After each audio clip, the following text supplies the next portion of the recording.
अनुसार वित्तीय सुराग और मानवीय खुफिया जानकारी से पुष्टि की आवश्यकता होती है। अनुवाद।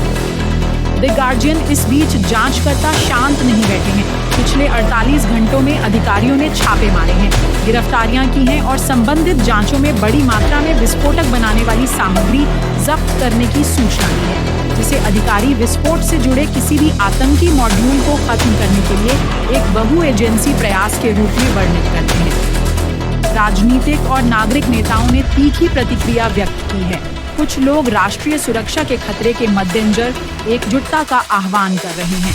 कुछ लोग जनता को अटकलों से बचने और जांच जारी रहने तक आधिकारिक जानकारी पर भरोसा करने की चेतावनी दे रहे हैं। विस्फोट के कुछ ही घंटों बाद विदेशी दूतावासों और घरेलू एजेंसियों ने यात्रा संबंधी सलाह और कड़ी सुरक्षा अलर्ट जारी किए थे।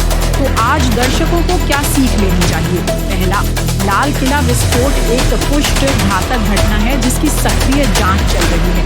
दूसरा, त्रिपुरा के शाही वंशज महाराजा प्रद्योत देववर्मा के बयान कि आईएसआई के गुर्गे चटगांव और ढाका में हैं और पूर्वोत्तर से सक्रिय रूप से भर्ती कर रहे हैं, उनके द्वारा दिए गए गंभीर चिंता के विषय हैं। इनकी सुरक्षा और खुफिया एजेंसियों द्वारा पुष्टि की आवश्यकता है। तीसरा, भारत के जांचकर्ताओं ने बहुआयामी जांच का संकेत दिया है और आगे किसी भी घुसपैठ या स्थानीय कट्टरपंथ को रोकने पर जोर दिया है। यह प्रकरण एक दर्दनाक सच्चाई को रेखांकित करता है। हिंसक विचारधाराएं जब स्थानीय कुंठाओं के साथ मिल जाती हैं, राष्ट्रीय सुरक्षा के लिए खतरा बन सकती हैं। चाहे यह कोई विदेशी खुफिया अभियान हो या बाहरी तत्वों द्वारा प्रेरित कोई घरेलू आतंकी समूह, इसके समाधान के लिए स्पष्ट खुफिया जानकारी, राजनीतिक एकता और जोखिम वाले क्षेत्रों में सामुदायिक पहुंच की आवश्यकता है। दिल्ली से लेकर पूर्वोत्तर के सीमावर्ती शहरों तक सतर्कता और सत्यापित जानकारी ही हमारी प्रतिक्रिया का मार्गदर्शन करेगी।